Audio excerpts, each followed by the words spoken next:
Alright, time for another DraftPhysics.com, DebatePhysics.com, also video presentation. So, some more Reddit comments, but it seems to be just the same doofy guys that goes through the same non-responsive responses. So there's a point where they just should be blocked because they don't say anything. You know, they just keep complaining about some vague notion that over time their brilliant arguments have been ignored where they haven't made any. Okay, so if you could have brilliant arguments, link to them. What's so difficult about that, right? I'm giving you the simple challenge. You say there's some great evidence or great arguments, go ahead and link to the crap. All right, and I'll post the counter argument to the crap you're saying is perfect science. They don't do any of that. Nothing on the subject. All right, so dear, oh dear. So this is the simple lever argument, okay? I mean, Steve Mold made a video, said, well, you know, levers basically don't conserve momentum. Somehow pulleys do, but levers don't. You know, and if you put a two mass in at one velocity on one side at 1 unit of distance from a lever, you're not going to get twice the velocity at a one mass coming out the other side. And that was his grotesque and overt assertion. And if you just reverse that psychology and say, well, if you think it works that way, levers do have to be conservative. So if I put a 1 mass at 1.4 in one side, I should get the 2 mass going 1v out of the other side. And of course, that's free momentum. And that's, like I said, that's what they're proposing. He called the video the lever paradox, and he just basically paradoxically said levers don't obey the law of the lever. And this is somehow on the subject? No, this isn't going to be anywhere on the subject. Okay, this has been explained and shown with experiments. There's nothing, there's no experiment using a lever explaining this idea that somehow levers don't conserve momentum. Countless times together. So there's nothing. So this is just lying, some more lying about experiments that you can't link to. So link to the Great Lever experiment demonstrating that they don't conserve momentum. It's just such a lie. Check out YouTube channels like the Spars Lab. Yeah, you're not going to find this experiment anywhere. Let's see, I know Gary screams and shouts that the experiments are cheats. Well, they are, and he leaves them up. Even when they've been exposed as a grotesque cheat, he leaves the fucking things up like he doesn't know that they, oh yeah, I've already pointed out how that can't be looked at that way because you're missing the key variable, that you're not testing it right. They don't care. They measure something wrong, they don't care. Alright, anyway, but you actually watch the full videos instead of the 15 seconds he used to do, what do you mean? What is there to interrupt? He's not even using his own voice anymore, and just talking shit. He's playing music during his own fucking videos, you retard. You think he's taking this at all seriously? Instead of talking while he's showing the experiments, he's just sitting there playing fucking music. Who the fuck are you talking about here? It's like there's some point in wasting your time watching his videos. Anyway, uninterrupted with his inane commentary. So the whole point of me making a response is to make commentary. So that's what I do. That's the whole point, is to point out how he didn't measure it right, or he filmed it from a shit angle. That's the whole point. But anyway, let's see. With his insane commentary before he would, whatever this is, crash out and refuse to watch the rest. Well, anyway, you'll see. Yeah, go ahead and watch the video. So go ahead. There's nothing to see here, in the sense that this is their best evidence. So in 350 years and trillions of dollars of scientific equipment and time and all that, lab coats, the whole smear, their science can't produce any of this science. And we have to wait for Dispar to do it in his attic. Yeah, fuck that. Alright, so anyway, just, there's nothing on the subject again. Alright, the guy that came up with the grand unified theory after watching football on hypothetical physics made a lot more sense than Gary. So whatever this is. So what have you contributed to mankind in terms of a theory of anything or anything? All you do is type these one sentence criticisms. What else do you contribute? Anything? No. So again, I just tell the guy who's running this, go ahead, you could block this cardiographer guy. He hasn't made a single relevant remark. He's just a time waster. You know, this one sentence crap. It links to nothing, proves nothing. Just a waste of time. A waste of some kind of like, oh, somebody responded. No, they didn't respond with anything on the subject. So let's go to this paranormal activity guy. So this guy posted this shitty experiment like it proves, oh, look, see this, we have all kinds of experiments. We've proved it. And it was actually a steaming pile of shit. Okay, that's obviously a steaming pile of shit. So it's just a perfect example of what these assholes are saying. These assholes are saying this lunatic, this spar, is making valid experiments. Well, look, we can see that a YouTube video that's been up for whatever 11 years. You know, it's just fooling people. They all have some impression that, yeah, the bouncy object gives more energy, when no, it hit in a completely different location, a completely different angle, with a completely different surface. So it's really easy to understand why it knocked the object down, why it absorbed more energy. Oh, look at this waste of time. What is this crap? So I don't know why he hasn't, I guess he hasn't woken up yet or something, but why he doesn't block this. What is this? Who is this magical man in the yellow shirt? Why should everybody think this is something? Yeah, I don't get the joke. Well, the joke is, why is this a person posting? What's the point? There's no joke, and even if there was a fucking joke, what's the point of it? This is just such a waste of time. So that's all they can do, is waste fucking time. All right, good. So we have something here. So he says, well spoiled. Okay, not a very good experiment. There you go. Here's another one. Why would we look at another one? I mean, amazing. We've just saw the reason, the gimmick. So what's the point of looking at it over and over again and forcing me to debunk every single one of them when you know the debunk is going to be basically the same fucking argument all over again? Oh, you're just so pathetic. Anyway, dropping a tennis ball gives a measured maximum impact force of more than 100 newtons. Oh, this will be such a lie, but whatever. Let's see. We know tennis balls only give back 75% of what goes in, but whatever. If you believe that each 1 mile an hour of velocity adds the rest weight. Well, who said that? Yeah, I don't believe that's what I said. But anyway, let's keep going. I mean, it's 0.44 meters per second of velocity produces in a scale the same as your regular weight. Okay, then you have to go twice that speed. So yes, each mile an hour, okay, would equal an increase in your weight. So the fact is you're going 10 times the velocity after 1 meter, and 10 times the velocity would end up being 10 times your weight, which is exactly how it turns out.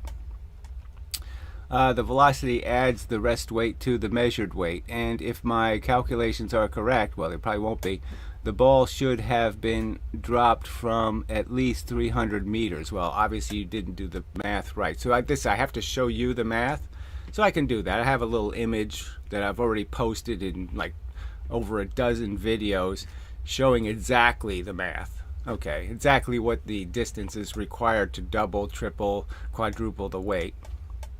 All right, without all air resistance, considering the bounce, well, we know tennis balls are going to have air resistance. Considering the bounce, it should probably be a lot higher. With air resistance, the ball couldn't even reach the velocity. Well, we know it doesn't bounce back with it's not as bouncy as people think they are. 75% is pretty bad. Let's see, you have an eye for detail, so let me know if got something wrong. Well, I'm sure you've got something wrong, and so you didn't just acknowledge, okay, you said, okay, well spoiled, it's not a very good experiment. Well, it's just like all the other experiments, right? It looks just as good. It's the same bullshit to imply something that isn't correct. And so how's it different from any of these other experiments? Oh, that's right, it's not different in any spectacular way. All right, if we use F equals ma, just fuck you. Very large F would mean very quick change in motion, which is exactly what the tennis ball did. Oh, fuck you. What a pile of shit. So where's that calculation? Oh, you're so full of shit. So anyway, all right, so we're going to have to do a stupid tennis ball experiment. Waste of time, probably. Alright, so this is a stupid video from one of these companies that sells these veneer things or whatever, products, okay, for science experiments. It's not a real lab. It's not really testing anything, so it's useless. So he's going to drop a basketball on a force sensor, which really isn't a storage device. I mean, it's not a spring. So it has to measure weight in tiny little microsecond intervals. The fact is the impact happens faster than this software is ever going to know about it. So it can't give you anything like a real total because it can't really measure, okay, in between all of those little sampling peaks. But anyway, so this is... All right, so both... Oh, so let's go back just a hair. And so this is what I'm supposed to debunk, is this is an experiment. And it's not an experiment. He's going to drop a basketball on a sense.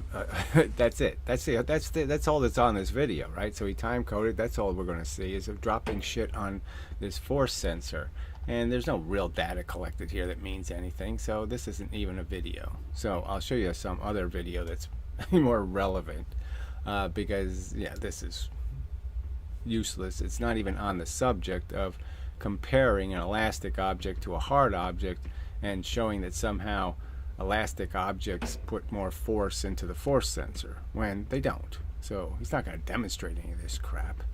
And again, another video does demonstrate perfectly how it actually works, that if there's anything between you and something else, a force, the fact is if it absorbs energy, you're not going to feel it. That's why they put all that crushable stuff in your car, is to prevent you from noticing you hit something. Because it absorbs the energy instead of you having to. Duh. It slows down your how fast the impact gets to you. Yeah, it slows down how fast the impact gets to you. All right. Okay, so I'll go find the other video. Then I'm going to do a video about, because it's such a piece of steaming shit. Alright, so here's an Alpha Phoenix video where he dropped a slow motion camera with an object onto a scale. Okay, and so instead of really, and that for no good reason, it says that the scale doesn't even need to be there because he's not really going to show any of these measurements or anything, but you can actually see it happening. And so it's very good for my purpose of arguing why hasn't physics done this experiment. So he's actually doing the experiment I wanted physics to do, but he didn't bother to measure anything, and so he just wasted the opportunity to demonstrate something. So of course you don't have to drop your high-speed camera to do this experiment. You could just let us see it. So he's trying to pretend that gravity doesn't happen. It doesn't push things down. Things don't actually move into the earth. Somehow the earth moves out, which we all know doesn't happen because all the little atoms are connected to each other all the way to the center of the earth. So they obviously can't be going that way because they'd have to spread and go further away from each other, and they can't do that. So that's not happening. So we know none of that bullshit is happening. So anyway, it's a whole separate subject. But I mean, it's disgusting that they make these stupid videos, frankly. But anyway. It has to accelerate. So it's falling almost, I would say it's close to a meter, but whatever. And now it's going to hit a scale, hopefully. I don't see the scale in the other image. But to exist. Yeah, there it is. Okay, so now the first thing you're going to be able to see, I'll go slow when we get here. All right, now I don't think I really want to make it bigger. Is you will be able to see the scale, okay, over here, the far away one. And you'll be able to see that when it first hits these little cushions on the scale won't read any weight because the cushions are absorbing the impact. So the scale isn't going to feel anything. And that's exactly what the spring is actually doing in the scale, is it will be absorbing the impact and the frickin' table's not going to feel anything at first. So obviously the storage is using the energy. It's storing it, and so it's in the spring and it's not in the ground. So when a spring stores the energy, it's actually absorbed it, kept it, and it will release it later. So I just can't believe people can't understand that concept, that if anything deforms and has been moved and stored the energy, that the energy can't be in two places. You can't give it to something and store it somewhere. You can't put it in your locker and your tennis balls and then go out and play tennis with them at the same time. They can't be in two places at once. I mean, I shouldn't have to argue that. All right, so let's see if this slow motion works here. Come on, video. So you should be able to see that the scale doesn't read anything, okay, as the object hits the little cushions. There's going to be no reading on the scale. Alright, so it's just started to hit the cushions. You really can't see it. You can see it in the little scale. There's a little needle there, and it's really not reading anything at all. So the needle's not moving because there's nothing for it to read yet. Now this one, okay, now it's got it. Now the needle's all the way up to 5 newtons. Alright, so it's going to go all the way to maybe 9 newtons. So let's just see how far it'll go. So it's going fast at first, which makes sense, and then it's going to decelerate. It's going to slow down. So the needle will get easier and easier to see because it's going to be going slower and slower. So yes, you can see that, right? Even though it's in that stupid red line from the damn video. Yeah. So it's at 7.5 now. Now it's at 8. Okay, now it's going to go to 9, maybe. No, it's going to stop at 8.5. So 8.5 newtons. So it weighs a little less than 1 newton. So now we'll see it go all the way back. So it's now made impact. The spring has absorbed the compression. It's stolen some of the energy. The ground didn't feel it. The scale didn't feel it. Nothing felt that energy because it's stored in the spring. And now the spring's going to give it. Now the spring is getting hit by the constant force of gravity. So that's going to be the only pressure now. And so we'll see the spring is going to now release because there's not enough force to hold it at 9. Not even near enough. It can't weigh 9 pounds because it only you can't weigh 9 newtons because 8.5 newtons because it only weighs 0.9 of a newton. Alright. So it just will go back the other way. So now the spring is actually expanding. Go, go, go, go, go. There you go. Alright, so you can see it's doing the same thing. Starts off slow, then goes fast, and then goes slow, and then it'll stop somewhere around a newton. Right about there. It's all done. That's it. Okay. So it just proves the point that you can drop things and create an impulse weight. And the impulse weight it's a real thing. It's really measuring an actual force. So you don't need a force detector, you just need a scale. And the scale is actually very good because it's analog and it actually has to store the energy. So you're getting a very good view of what was actually taken from the how much force was collected. And obviously the force sensors can't do that. They're just taking an instantaneous pressure. They're not storing. There's no spring. They're not storing any energy. So it's a very different way of measuring an impact. So yeah, that's enough said there. So I'll go find the little chart thing I have. Yeah, that just has the numbers.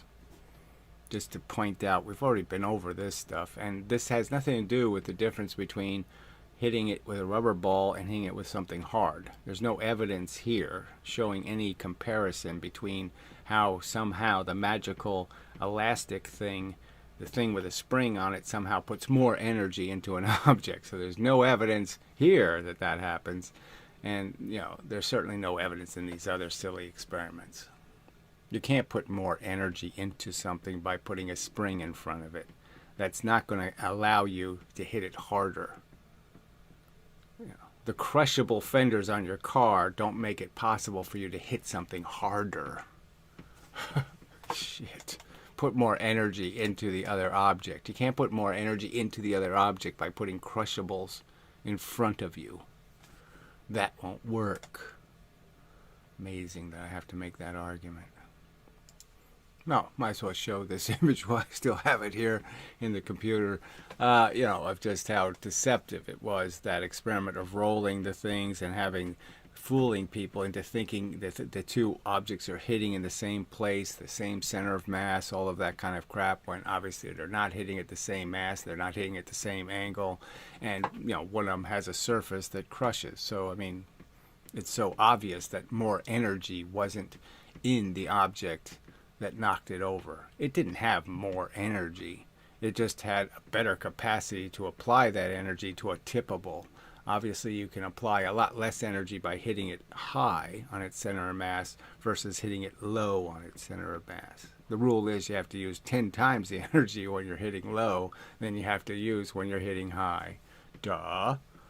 So again, just deception. That's all you're doing. You're just showing me, you're showing everybody that, look, all you do is you can make any experiment look a certain way and you can sell it as an idea. You've proven. And these are really simple experiments, and people don't point out how these simple experiments are deceptive in what they're saying. Again, when they redraw the double slit all wrong, do all kinds of, they do things all the time that are just plainly wrong, and you people are defending that as good science.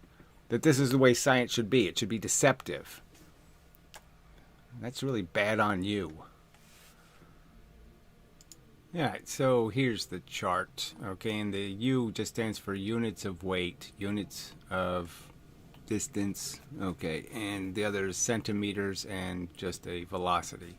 So for 1 centimeter of height, you get 1 extra unit of velocity. So if you already weigh something, 1 extra unit will mean you'll weigh twice your weight. So if I drop something on a scale from 1 centimeter, it's going to weigh twice its expected weight. And if I drop it from 4 units of distance, 4 centimeters, it's going to weigh twice that weight, but again, you're adding the 1. So it's going to weigh twice as much too, but it's plus 1 because it has its regular weight. And so all of it will be plus 1. Okay.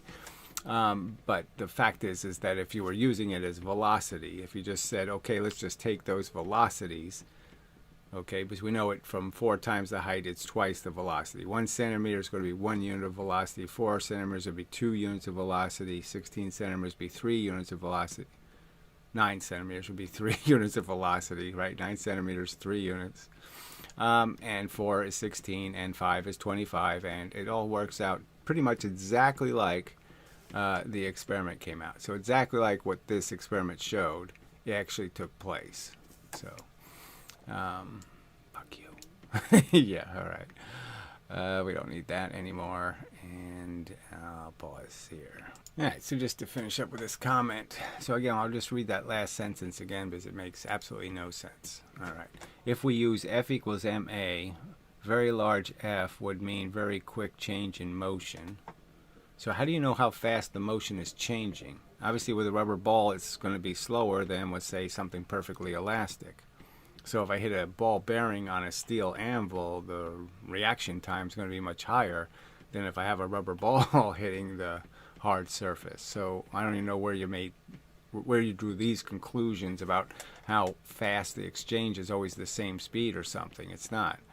But anyway, which is exactly what the tennis ball did. So this is no evidence of any tennis ball doing anything that means anything except hitting something with a spring attached to it, essentially, and having that absorb some energy and then push back. So where did you see anything other than that happen?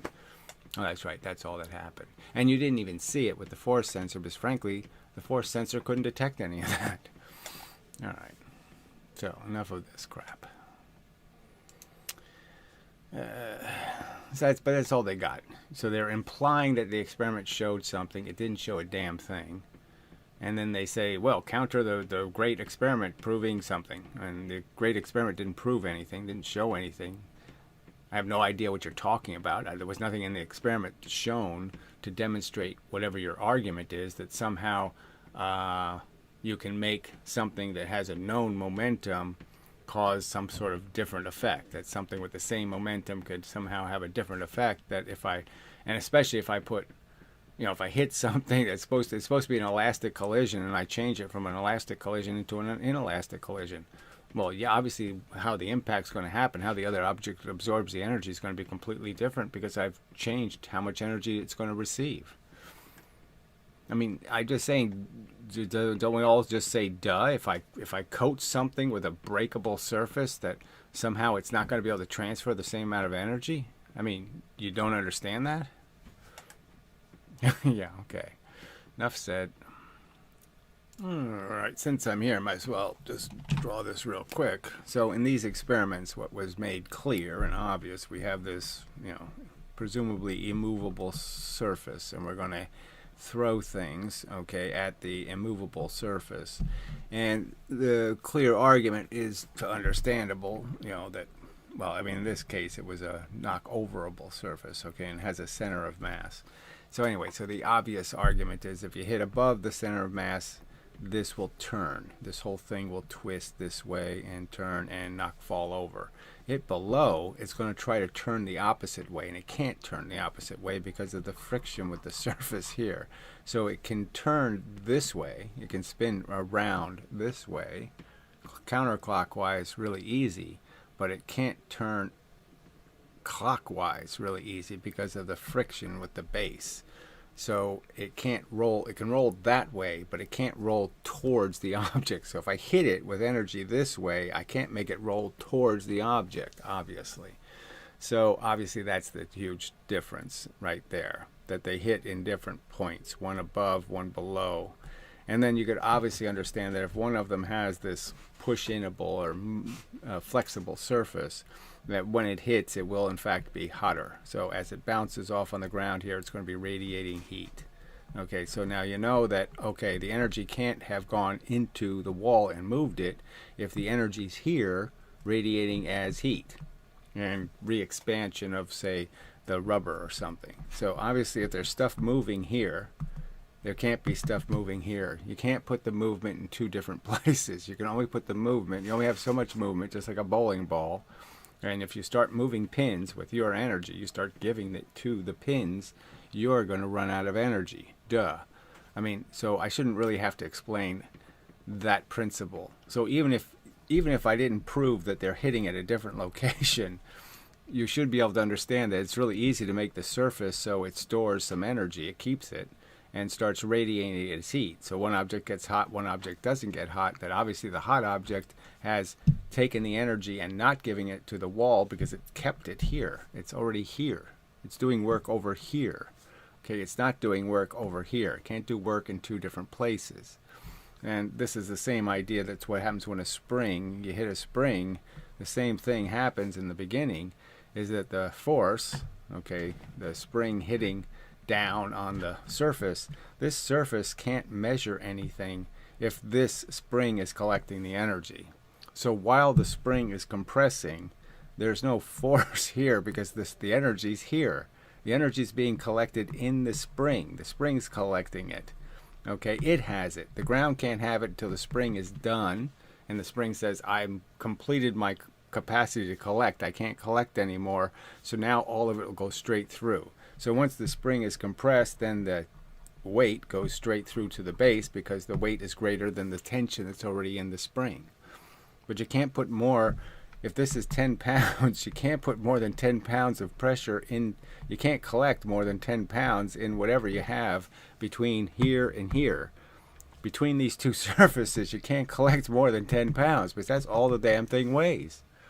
That's the only mass it has, and that's the only gravitational pressure that can be applied.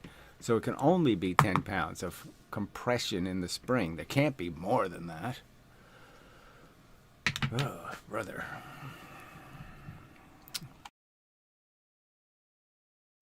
Alright, so I think I'll do some other stuff, and I can get rid of that. And so, there's a bunch of dispar stuff that's been going on. He made a bunch of videos that I didn't really bother with because, yeah, it's full of shit. But they have to be responded to, because that's, the game they play, is that every wacky piece of shit video he makes, I have to respond to. All right, so let's see if I can bring this one up, and I have to do this, and then I have to change that. Yeah, to do this first, then I have to do that, and then I have to figure out what the title of this is. That's equal acceleration and time. Okay, that should work. And then I should be able to do that. Ooh, yeah, that's big. Don't need it that big. So this is the thing I've gotten, you know, it's on my own channel all the time playing. And let's see, you can't really do it that way. Yeah, okay. Well, what I can do is just move that down. And that should fix that. Okay.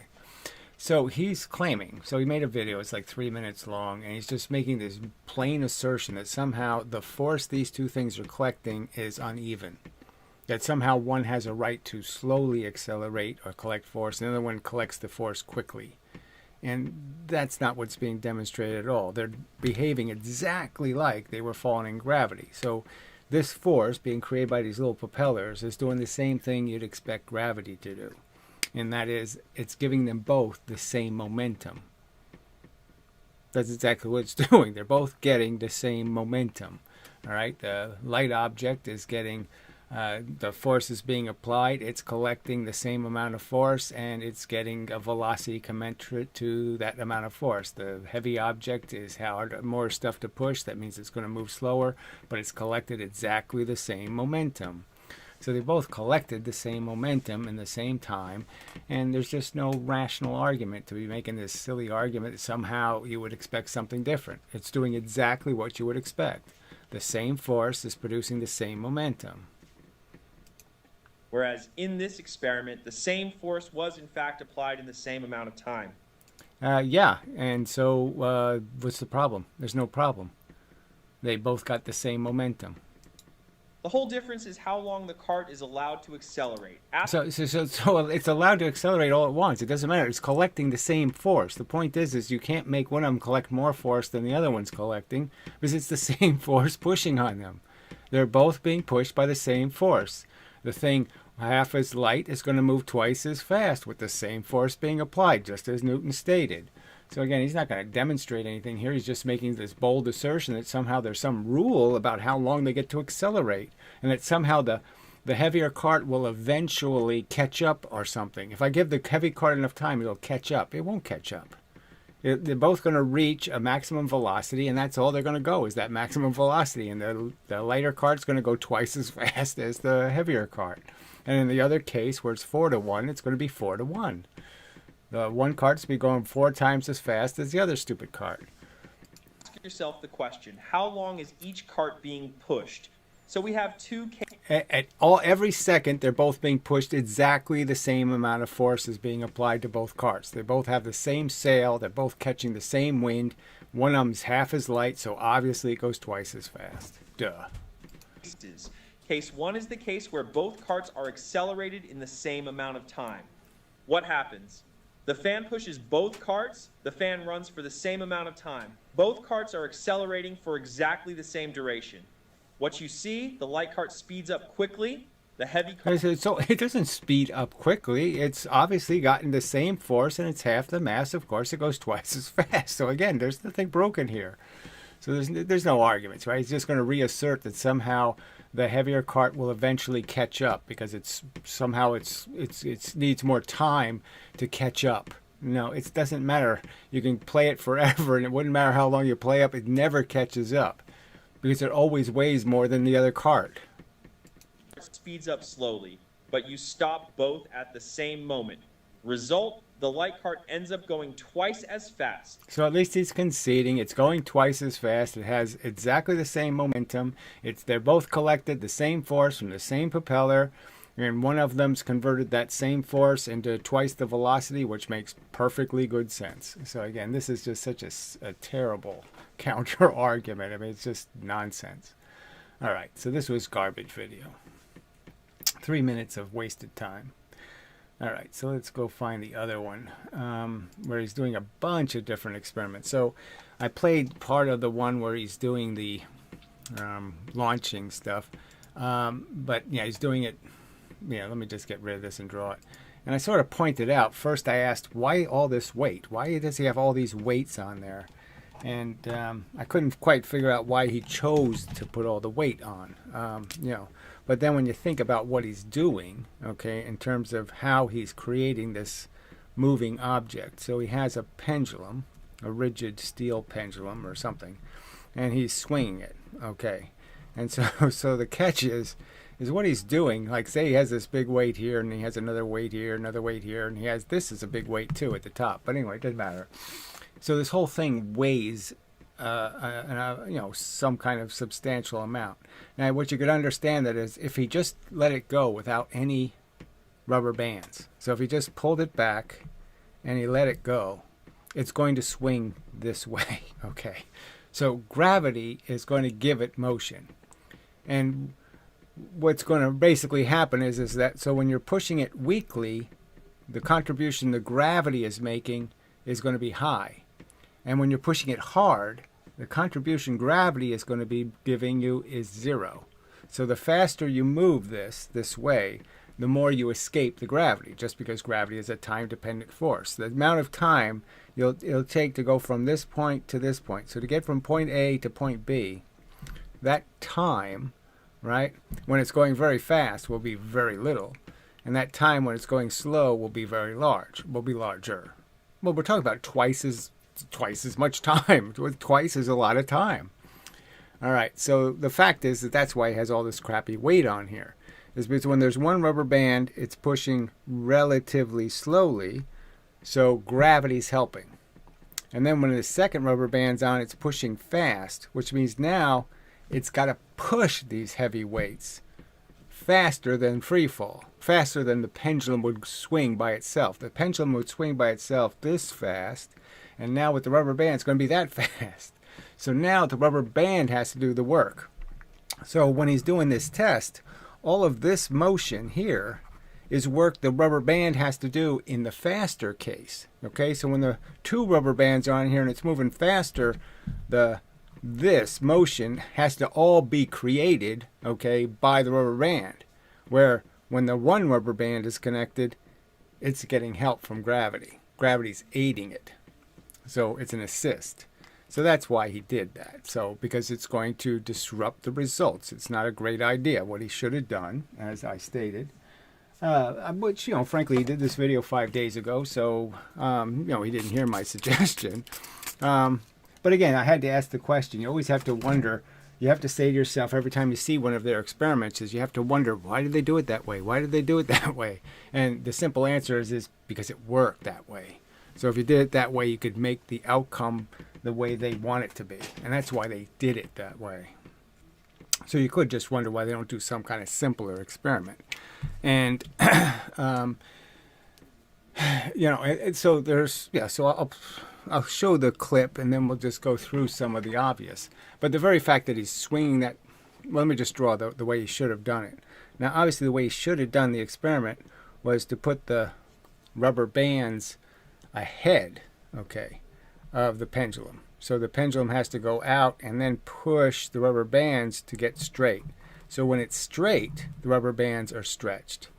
So when it's straight up and down, the rubber bands are stretched. That way, you're not doing any the gravity's irrelevant because the pendulum is straight up and down.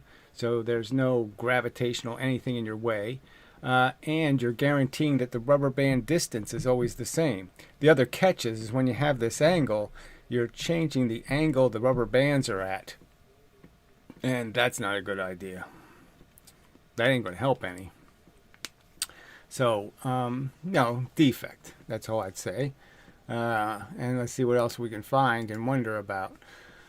So in this particular experiment, he's got springs, okay, connected here. And the problem is when you put two springs on, they're overlapping each other. The coils of the springs are actually intermixing. You can't do that. Okay, so that was a bit ridiculous. But you can see he has this clamp way high, and that's the backstop. So that's another thing you say. Well, why would you create the backstop up here? Because then you can still bend the pole, right? You don't want the stop up here. You want the stop right at the base. So why wouldn't you put the stop at the base as low as possible? You wouldn't put the stop way up at the top. And then when he does these experiments, which I'll show, he doesn't. He catches them. He doesn't let the thing bounce. And the thing would be it'd be interesting to see how many times it actually bounces. So he doesn't let that happen either. All right. So let's go to a place where the bullshit stops and the experiment starts. So this one, I thought this had the other one, but I guess not. Yeah, I don't know what that is, but you can't see shit. So this one he keeps playing with. He instead of doing a quick release, a real quick release, he keeps doing different ways of moving it with his fingers. So that just doesn't make any sense. But he catches it, which is also, why is he doing that? So he shoots it and he grabs it right away. And you could see in one case it bounces, but it only bounces like 3 times. It hits and goes stop and then stops. So we know that this rubber band isn't collecting and distributing the energy very well, because it's losing 30% every time it hits, at least. So that you can actually see in one of these cases where he misses his catching. And so it falls back down the rubber band. But it'll be very interesting to see when it falls back down, how far does it compress? Does it compress all the way, or is it much short? If it's way short of compressing all the way, then you know that, okay, these rubber bands really do suck. They're worse than springs in terms of being able to produce a consistent amount of energy based on the amount of energy you put in. And that's a substantial defect. Now you can also understand rubber bands have a speed, okay? So when they have a maximum velocity, and so the real point is what is that maximum velocity, and how close to it are you when you're moving something? How close to the maximum velocity that these rubber bands can move are you? Because that will also limit how much velocity you can give an object. If the rubber bands can't move faster when there's no weight, how can they move that fast when there is a weight? I mean, obviously they can't. And that was part of the flaw of this experiment. He's also got the timer with a little tiny metal thing going through the timer when he should have a card. See, he always grabs it. So there's some reason why he's not letting it go back and hit the rubber band again. So you got to say why. Those would be very interesting times, because at times, each time it goes through, the timer collects it. So you could see how much it's losing every time it bounces. So the first bounce is 60, and then the next bounce is 90, and the next bounce is 240. Then I'll tell you something, that it's losing a lot of energy.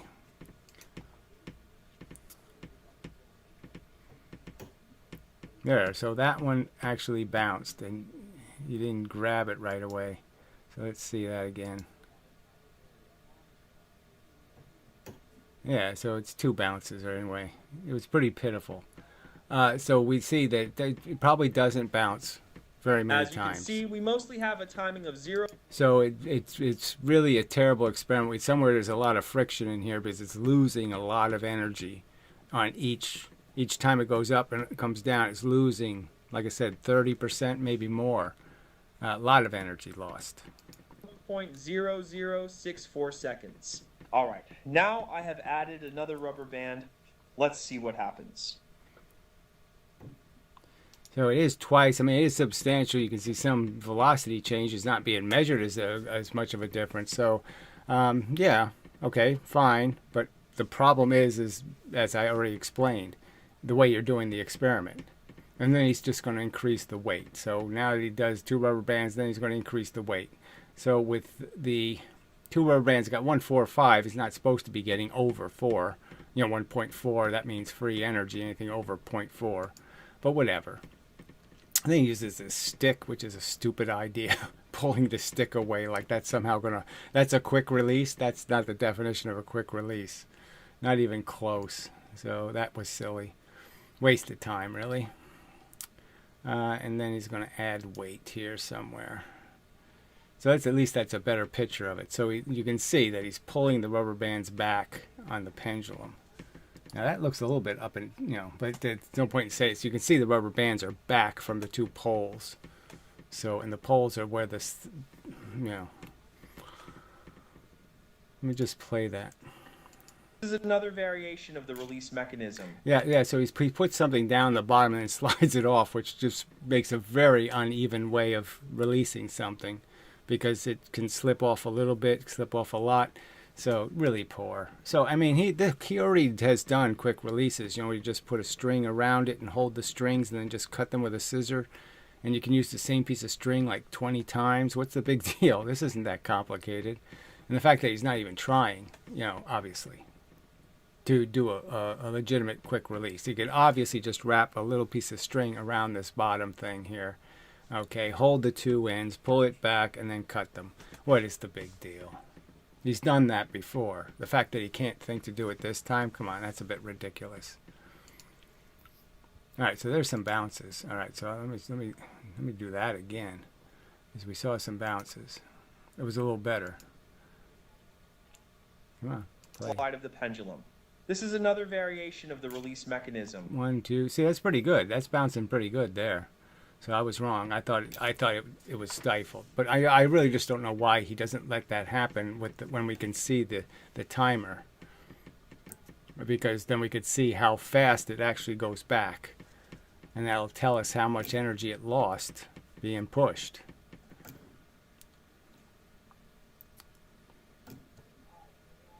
I mean, how much does it bounce back the second time, right? And if it's losing 30% of its velocity, that's substantial. 44, which is a ratio of 1.34. All right, so let's get to the...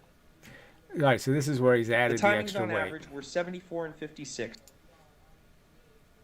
And so he's added the extra weight. Now the numbers are going even lower, 1.32, way down. And so, my argument is obviously this extra weight is not enhancing the experiment. All right, and so the extra weight just means that, yes, there's even more of this differential based on velocity. The faster you're pushing it, the more you have to go this first before you're doing the stuff that's going to count. So you have to do work pushing it down before you can make, the money move, which is forward. So it's just forcing the higher velocity object to do more work. So it's just it's plainly a flaw in the experiment. And the very fact, again, that the rubber bands don't give back all of the energy you put in is a problem.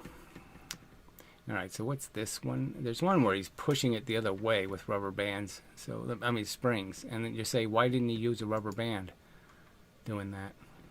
All right, so this is the spring. All right, so let's draw this one.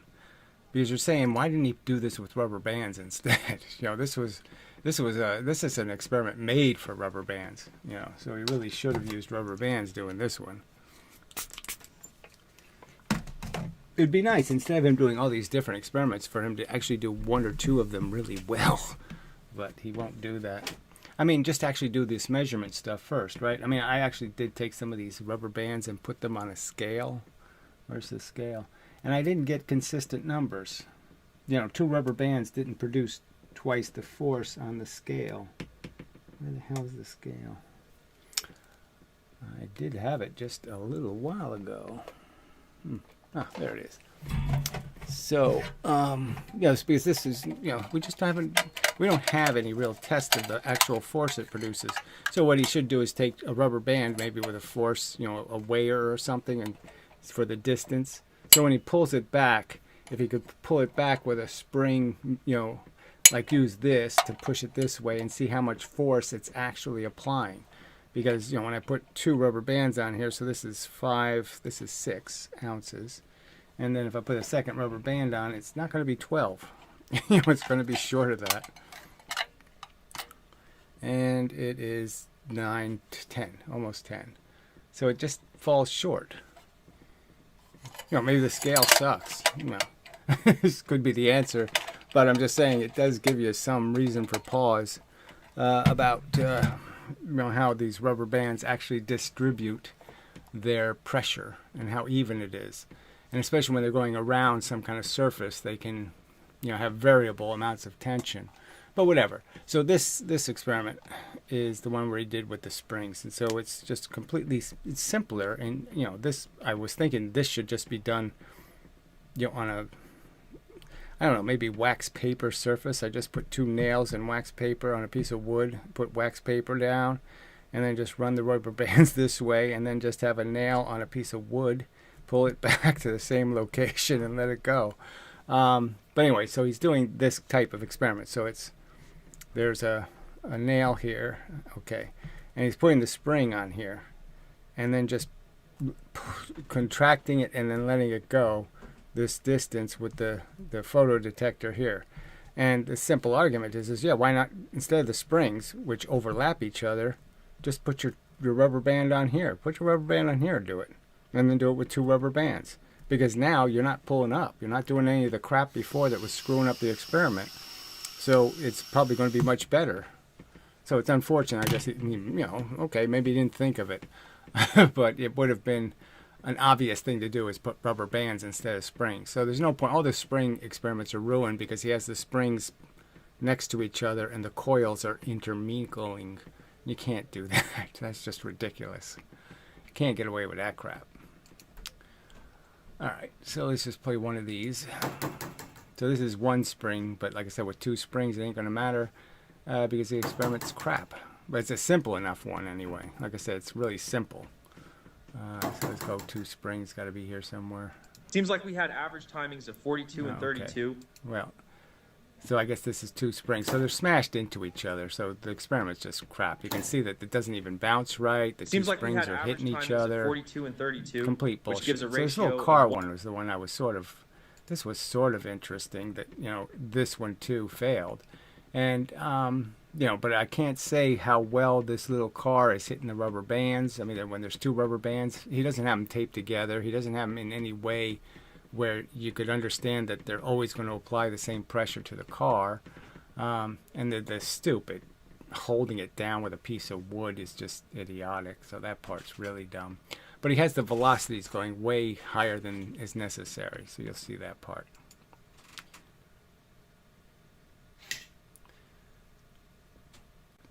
So at least he has the card. So you can see now, at least with the card on the car, you're getting much higher readings. So there's much more time for the timing gate to get a good reading.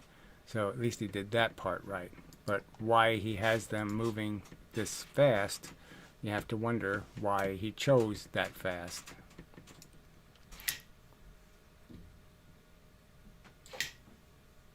I mean, what would happen if he used half that compression? The faster you're going, obviously the point is the rubber bands have a maximum speed they can move. And the closer you get to that maximum speed, the more likely it is you're not going to get the energy out of the rubber bands.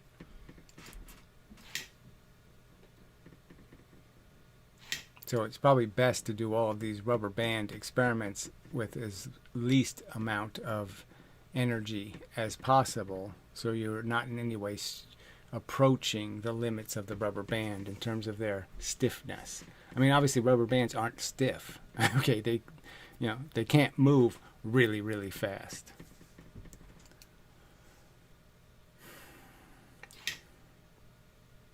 Right, so enough of that.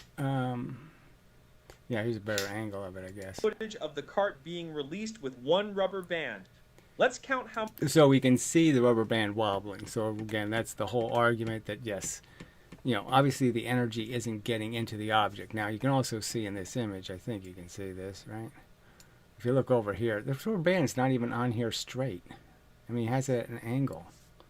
So, I mean, although, it's a little detail, but, anything that makes the distance the rubber band is traversing larger means the rubber band has more stress in it. So it's not a good thing that you have this rubber band with a high side and a low side, because that means there's more stretch in the rubber band.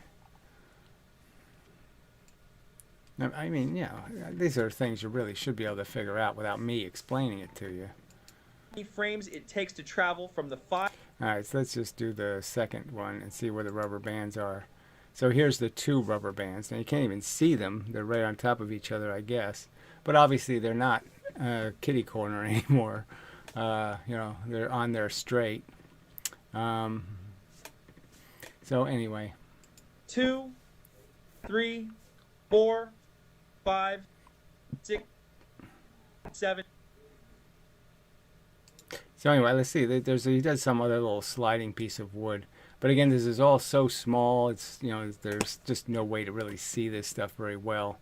And no, like I said, he's not even really trying to do the quick release thing.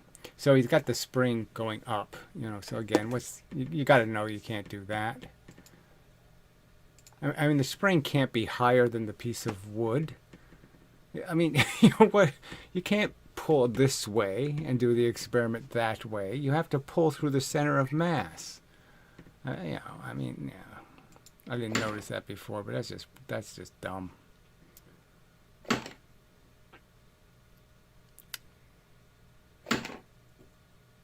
Now we have two springs. It's a bit difficult. Yeah, it's impossible. So they're even crossed over each other, so the springs are pushing on each other. They're obviously not going to be able to release their energy because they're going to be hitting each other's energy. So that's just a disaster. To see because they are intertwined. Yeah, well, that won't work, so forget it. No point. Anyway, so look, you know, so he gets what he wants. He gets his numbers pretty close. But you know, I'm just going to argue that these are not the greatest experiments ever produced, and he certainly haven't shown that he's putting the same force into the objects because he hasn't shown that the rubber bands can even do that. But you know, whatever. So we'll just have to wait. Like I said, if we can get Valerie, okay, to use the air track and do that with 4 rubber bands, I'm pretty sure he can't cheat that one. If he films it naturally, it's going to be pretty hard to cheat, and that'll probably give us a better outcome, a more realistic experimental result. Okay. All right. And such. But yeah, I don't hate this, you know. But like I said, see this experiment, right? You can see that. See, he could just put rubber bands on here, right? So if he just did this with the rubber bands, it would have been a better version of the experiment, because all he's doing is taking 2 rubber bands and he's guaranteeing, essentially, that he's going to pull them the same length. Yeah. So it's almost like the brochure thing with pulling the cars together. So I was thinking, I guess I could do that too. I could just tie these rubber bands together, make 4 or 5 rubber bands, tie them together. You know, they tie together pretty simple. Well, when you do it right, they do. You know, then do 1 and 2, and just, you know, the same idea, just it's over a longer distance, just to see if you get a little bit better visual. Yeah, that would almost work. Just 2 of them is pretty good stretch. And then just, you know, film it with, and then do a really light object just to see what the maximum speed is of the rubber band. Right. Because, you know, if he puts a mass that weighs half as much on the rubber band, and he gets a number that's, you know, way out of whack with that half mass not going twice as fast, well, then you know that there's a flaw in the experiment. All right. So I think that's enough of that. Yeah, let's see. All right, this should be doable. Let's see if I go back here. Yeah, I haven't looked for a while. Got a lot of things going on today. There's just nobody rational to, you know, everything. Everybody has to be sued. You know, there's just nothing. All right, so let's see, 11. I don't think that's anything new, but I'll look. All right, can you see that? Yeah, almost. Yeah, that's pretty close, actually. Alright, so, oh dear, this has been explained and shown with experiments countless times to Gary. So we know none of that happened, okay? The fact that these somehow a lever doesn't conserve momentum has never been shown to Gary. So, just a lie. Let's see. So I haven't seen this little potato name before, so that's just going to be too charming, right? It's funny how draft science will complain about being banned and not having freedom of speech, only to go on his YouTube channel and ask people to be banned for making jokes and posting pictures or not taking his theory seriously.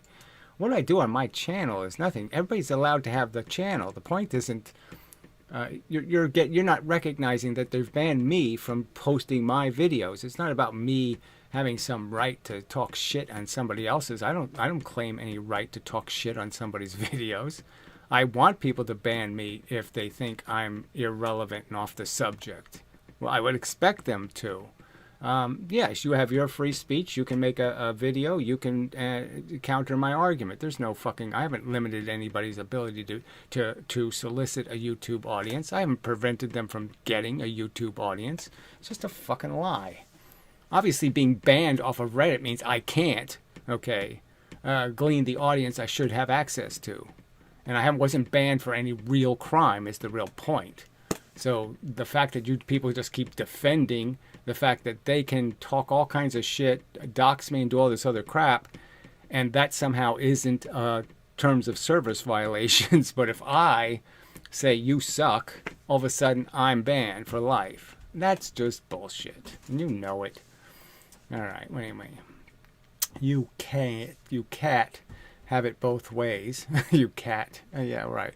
I understand banning people for doxing, but people should be allowed to, whatever this is, Mimi, without him getting butthurt. Well, again, what's the point of saying this butthurt problem? This isn't part of the problem.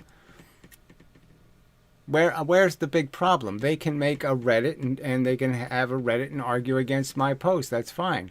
But is that what the people are doing who have the Reddit? No. They're making accusations about all kinds of crimes and all kinds of other bullshit. They're not making physics arguments.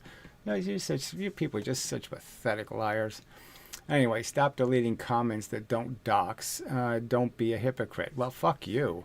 I have no obligation to counter lies, okay? I don't have any obligation to sit there and have some asshole like you walk up to me and say, when's the last time you beat your wife?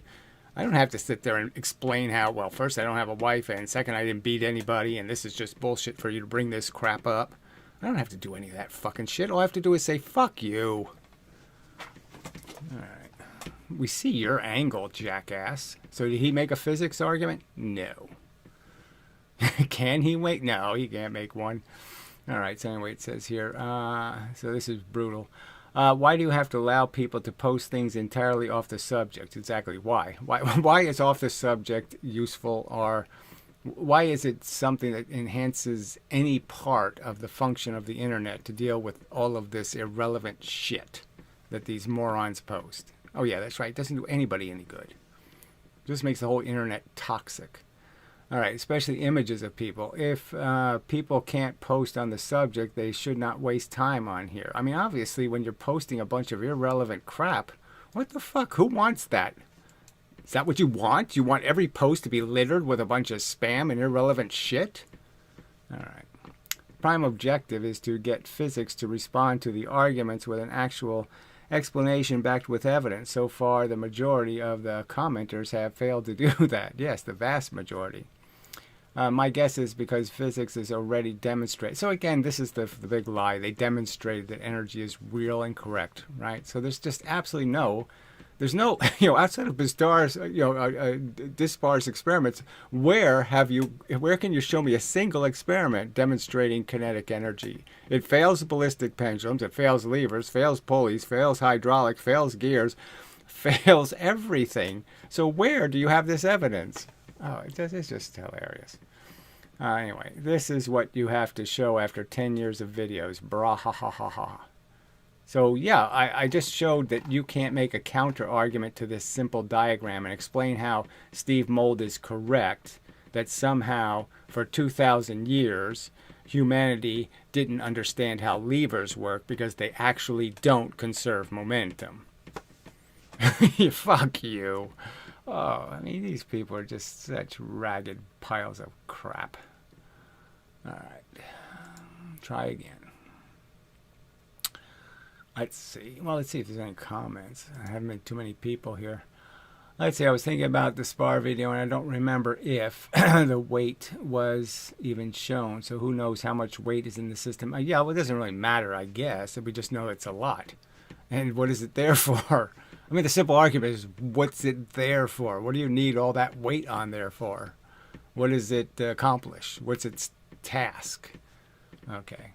Someone presented me with a recent Ian Gosling experiment that I believe you may or may not have covered. Yeah, that's the stupid one with the... I think it's actually in the video. I haven't finished playing, so yeah, it's in that clip. So I actually, and you can just clearly see he's pushing a block of wood. So he's saying, look, I'm going to push a ball bearing. with a big giant block of wood behind it. So he's pushing a block of wood. He's not pushing the ball bearing. So right there, fail. And then on top of that, he has arranged it in such a way as that when it's going with the higher velocity, the block of wood is just flying right over the top of the ball bearing, obviously. So it's just such a pile of garbage. And again, this is all they want. They want me to waste all this time having to go through all of their silly, crappy experiments and try to, Columbo and sit there and find out where they fucked it up. What's the trick? How did they trick the experiment? Ugh, it just sucks. But life, this is what you get. There are burdens. So, okay, these are the burdens of dealing with human beings, is you have to deal with this bullshit. All right, so let's see. So that's probably where they posted the Gosling thing. So that's the chart. So that's good. And then let's see. I didn't get the joke. So he deleted the bullshit picture thing. So you might as well delete the other asshole saying I didn't get the joke. And excellent, because they're not doing anything either. Whatever the joke was, like I said, I don't know. It's like they'll post just a picture of like some mass murderer or something. I guess that's what they're doing. And they're saying, look, you're just like him. Or something like that. I don't know. Is that a real argument that somebody should pay any attention to? I mean, is that the kind of stuff you want to encourage people to do on this medium? Is that what you Redditors think is really cool? Yeah, fuck you then. You're really just too stupid. All right, 31. That seems like there must be something here. So kinetic energy. Let's go there and see what's going on. Okay, that's just a list of the morons. And that is some other loony. See, illusionist. Note, Reddit has unjustly, okay, he's complaining that I'm not allowed to complain. Okay, well, it's just pretty stupid. Different pendulum heights, different energy input velocity. So this is the video I just did, I think. Different measurements. Okay, so evidence only. Evidence when you can repeat it, get consistent results, change variables, and get consistent results. So again, he didn't change any variables that matter. So that was the big failure there. And, clearly he wasn't even trying to come up with a good launching mechanism. You literally only have Stevens' experiment. This is only case. Well, obviously I have the Mythbusters, so you can say bullshit like that, but obviously I have the Mythbusters. And I would argue that the thing right up there is also on my side, okay? Clearly pointing out, well, it's not in this image, right? Yeah, okay. Well, in the other video, the little cars moving with the wind. That's on my side. So, and then, of course, my own experiments on my side. And of course, the pendulum I showed oscillating perfectly for 100 times with 4 times the kinetic energy swinging on one side than on the other side. Yeah, and working perfectly. Then there's also the Bruce Urney, wooden block experiments demonstrating that a cart, a block with 16 times the energy hits one with 1 unit of energy, and the one with 16 times the energy can't win. That's pretty ridiculous, fella. So that's on my side too, fuckhead. All right, let's just see. Literally, the only Stevens. Okay, the only case you have, you have to show that you can repeat this and get the same results. Yeah, well, that's eventually what apparently I'll have to do. Now, Stevens said he redid the experiment, but he never showed us those results. Now you got to take that also and say, why the hell didn't he do that? You say that science should have tons of evidence. I say that it's all about. That's what science is. It's like you saying that archaeologists shouldn't dig up dinosaurs. It's not the function, is to dig shit up. Yeah, that's exactly their function, is to find the evidence. Oh, you people are pathetic. Yet you only have one piece of evidence. No, I don't have one. I have a lot more than that. So fuck you. What a lie. I have Stephen Brozo. Brozo is the one who figured out the fact that the central maxima is always an odd number in the double slit experiment. So I have another Brozo experiment on my side. So you're just so full of shit, you people are just such liars. You really can't make a comment without premising it with lies. The elastic Newton's cradle collision has been repeated, changing variables. So this is just bullshit, but whatever. So it says different mass ratios, starting with 1 to 1 in 10, literally all per. Well, where's the 1 to 10? I didn't see that one. So this bar hit a 1 mass into a 10 mass, and he got the 10 mass to move with twice the momentum. When did that happen, liar? Yeah, that didn't happen. So let's see what this is. But I'm sure that didn't happen. So that's just a lie. So this is the marble crap. So there's not going to be any marble that he hits a 1 into a 10. That didn't happen. Yeah, no way. Let's see, what's this one supposed to be? Prediction. Pretty close. 1 mass versus 10 mass. Oh, okay, so there it is. So he's going to say that he's going to show. Oh, look at that fucking images, for fuck's sake. The damn, the warped ruler again. I mean, Jesus Christ, what's the point? So he's telling us, okay, that twice the momentum is now in that other object, and 100% of the momentum you started with is in this one. Did he let it keep running? Let's see how many times it bounces, because it should bounce a hell of a lot of times. Oh, no, we get one bounce, and that's all. All right, well, I'll look at this later, but yeah, no, bullshit.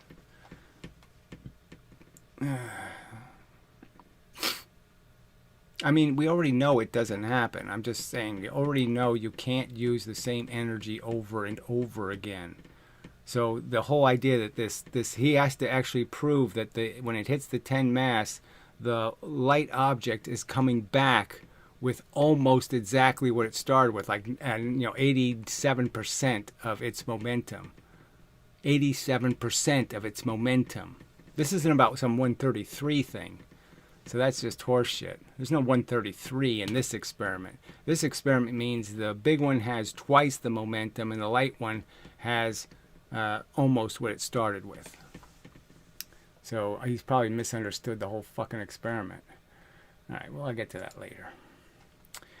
All right, yet it always is a magical coincidence that the results... Yeah, no, it isn't magical. Like I said, you could see it in his experiments. He's engineering the results. He has a target, and then he does the experiment and starts fucking with it until he can hit the target. That's not complicated. Cheating is easy, all right? You just figure out a way. Well, if I put extra weight on it, or maybe I could stick a little bubble gum on there. Maybe I could find some way to make it come out my way. It's exactly what Professor Lewin did with his carts. You can see it, the air track. He had to finagle with the cart. They couldn't just leave the cart as it is. They had to finagle it to get it to work. All right. There literally exists 0 examples of Newton's cradle elastic collisions that come out your way. There's 0 examples, period, you motherfucker. So where's your example of something other than bazaars, disbars, bizarre. Maybe I'll just call them bazaars. Bazaar's experiments. Besides his experiments, who's done the experiment, you fucking liar? Who in the history of science did the experiment, liar? All right, you're worse than... Now, you are, okay? Get what you deserve, you fucking liar. All right, I hope the future beats the shit out of you, because that's what you're going to deserve. Be an evil shit talker. All right, I don't mean you should be beaten up, but whatever. After you're dead, you certainly should be pissed on. All right. Okay, I already did this one. Another KE demonstration. I believe this was already explained by direct science. Launching objects at an arc determines their energy isn't useful. Well, certainly, yes. Having pushing the pendulum somewhere other than the neutral position to start the experiment is not a good idea, especially when you put a bunch of weight on the pendulum. All right.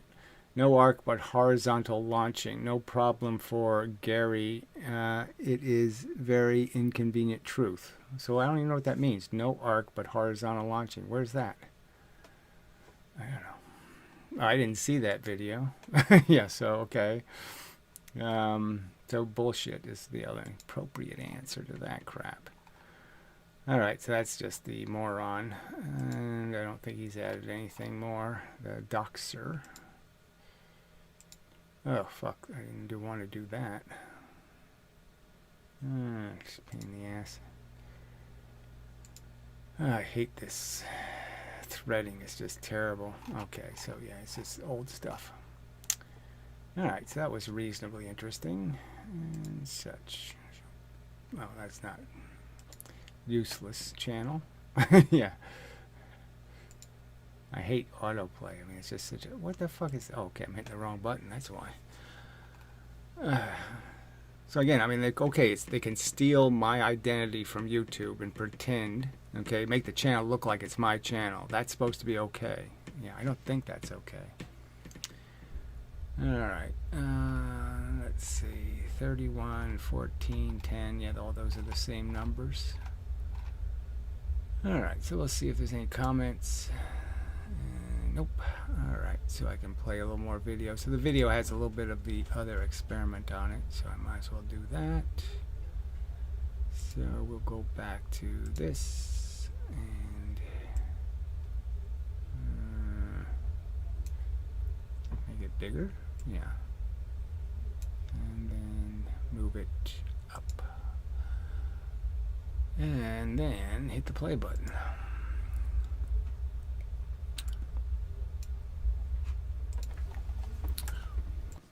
So anyway, the point is proven that every experiment should be carefully analyzed. And jumping to conclusions like, oh, it's entanglement, right? That should be the last thing you do. You got to be really careful, right? To start saying, oh, the photons went through both slits. Or, you know, you say something a little bit silly and wacky. But you got to be a little bit careful and recognize that there are ways to tell. As I pointed out with the double slit, the two patterns show you the truth.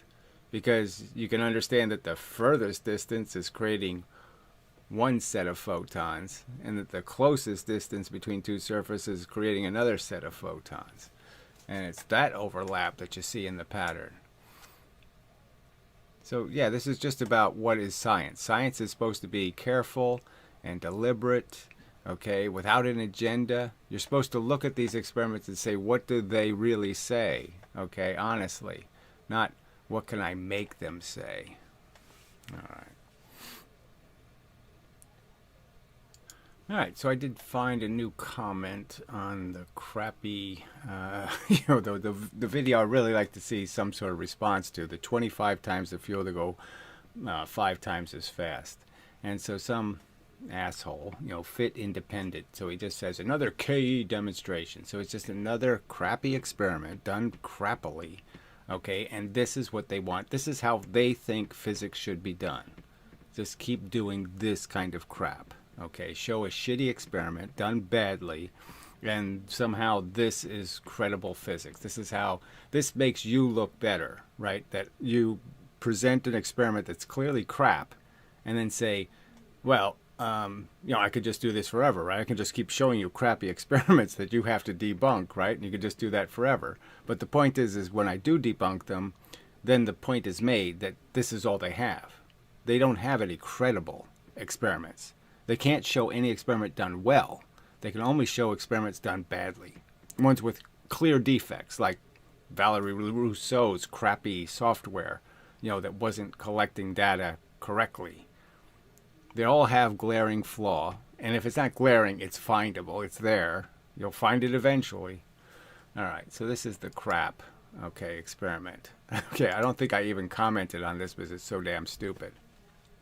All right, so he's made some crappy device with a big piece of wood. Okay, so he's using the springs to move a big giant piece of wood that he's dragging across a surface, and he thinks he's measuring how much the ball is absorbing energy.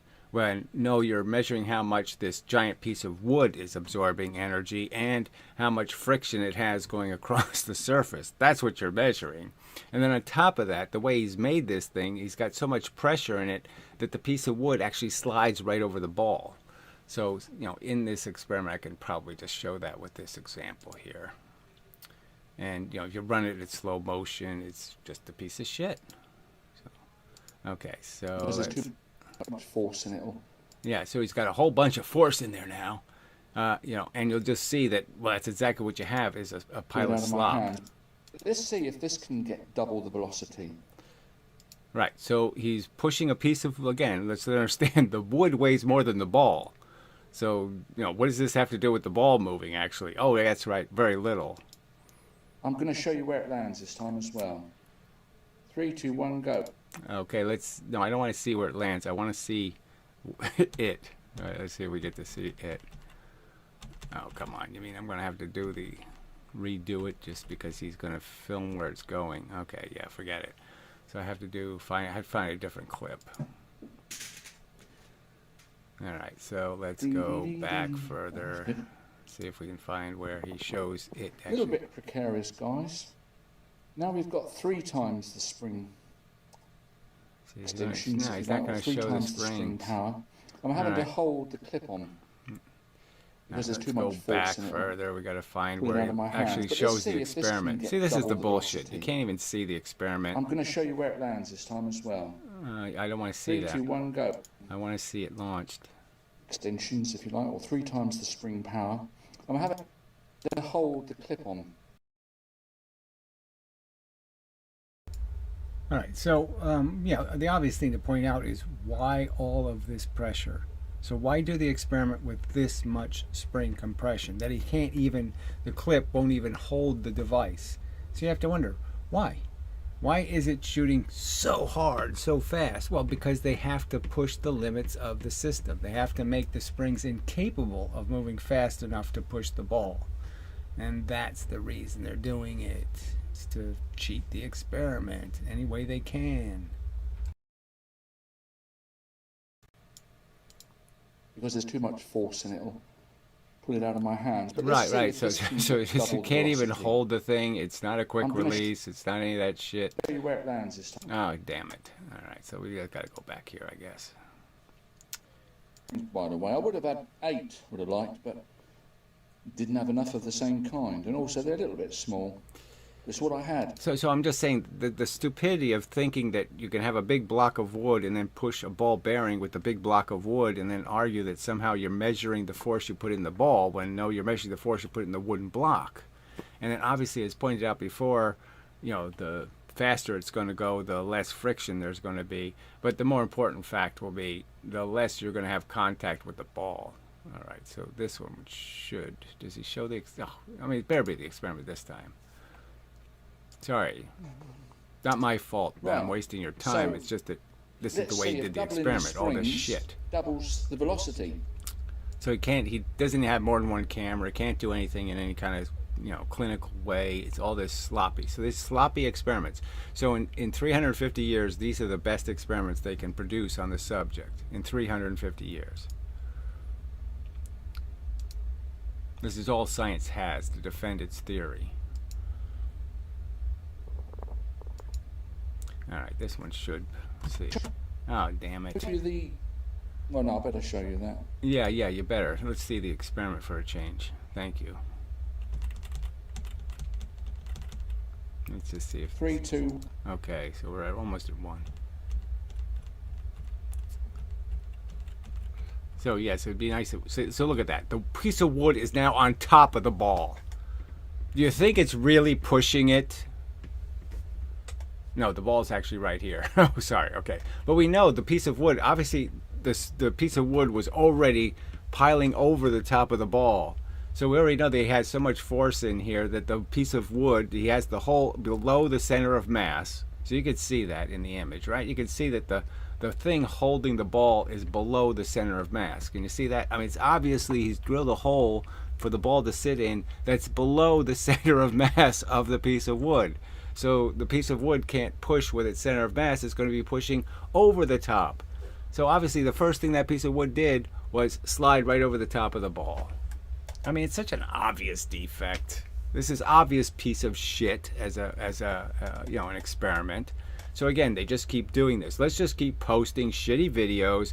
We'll force him to do his Columbo thing and detect where they murdered the truth. Okay, there's always a murder of the truth in here somewhere. And so you have to go do this detective work to go find out where they faked the experiment by ignoring obvious variables. God damn. I mean, you can imagine how easy it is for the springs to release the energy once it's gone over the ball, right? I mean, if there's no ball to push anymore. So, of course, the ball isn't going to go very far because it didn't get all the energy. Duh. Ugh, God, what an idiot. So this is the best they got. This is what they're going to just keep doing. And I would just argue to reasonable people who really love science, this is the last thing they want to see. If you love science, this isn't what you want to see. That if people are doing a bunch of gimmicky experiments, this is almost like the free energy nuts, right? Out there doing their little fake experiments to make it look like they can make perpetual motion. I mean, this is just cheating the truth. It's molesting the truth is what it is. They should be called truth molesters, because that's all they're out to do. And they're only doing it because they're trying to prove me wrong, not because they give a shit about the subject or they give a shit about science. They don't give a shit about any of that stuff. They just want to try to prove me wrong. And they're not going to succeed because I am in fact right. And that's the only fun part for me, is just imagining the future where everybody does the right thing, you know, and unzips their pants and properly pisses on these assholes' graves. Yeah, I really relish that image. Yeah, but the downside is it's so astemic. I mean, the number of people clearly who don't give a shit about the truth is so enormous compared to the number of people who have any integrity. Like I said, in these 6 years, 7 years, whatever this is, 10 years for some of these arguments, not one physicist has said something honest. Like, not a Piro, not anybody has said something honest like, yeah, they should redo the Eddington experiment from space. And they haven't said anything about all of these experiments should have been done. You know, like these simple ones. I mean, the scale turned sideways is just such an obvious one. I mean, it just irritates me so much that none of you people can just admit that, you know, taking a scale and turning it this way and creating an impulse that is the same as something's weight, and understanding that the same speed for every object, a mouse at 1 mile an hour weighs mouse. An elephant at 1 mile an hour weighs elephant. I mean, that's a key thing to understand. And the very idea that it is just 1 mile an hour means that that's all this is 1 mile an hour. The actual force that the spring is going to collect. The part of gravity it's consuming is just that 1 mile an hour of momentum. Your weight times 1 mile an hour. Your mass times 1 mile an hour is the momentum that's in this scale. So when you're sitting on it, you weigh some amount. The real amount you weigh is a momentum. And the momentum is your mass times 1 mile an hour. That's what's trapped in the spring.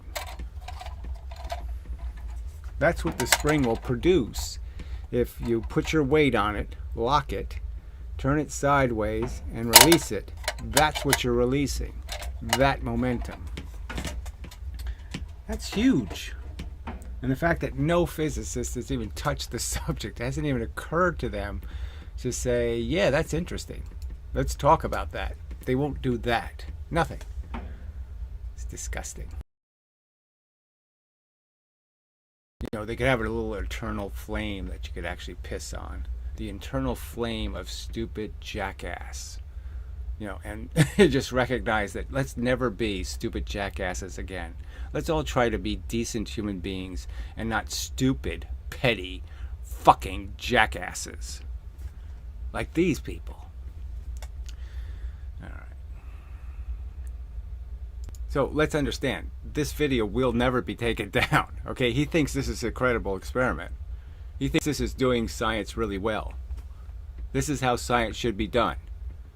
Figure out what you want the experiment to do, and then figure out a way to do the experiment so badly it comes out your way. Yeah, that's good science. I mean, I was just thinking that, you know, the simple thing he could have done to fix part of this would have been to have a rail above the wood so the wood couldn't flip over the ball, right? That would be a sensible thing to do, or have a, you know, have some mechanism that forces the piece of wood to stay in contact with the surface. But again, then you have friction. So, they're all trade-offs. Okay, so let's see. So it's just a simple, another KE demonstration. So obviously it was not a demonstration of really bad scientific method. So really poor science experiment. And this guy's, the cardiographer guy, just says excellent, because of course he can't type anything relevant on any subject. Alright, so let's see. Doxing is not allowed here. Okay, we did that part. Alright, so that's the old stuff. Let's see if there's any more here, just to check. Alright, here. Alright, that should be it for that. Alright, so I haven't done something for tomorrow yet, but I don't know if I have to post every day anyway. Like I said, a lot of stuff I got to do in real life and such.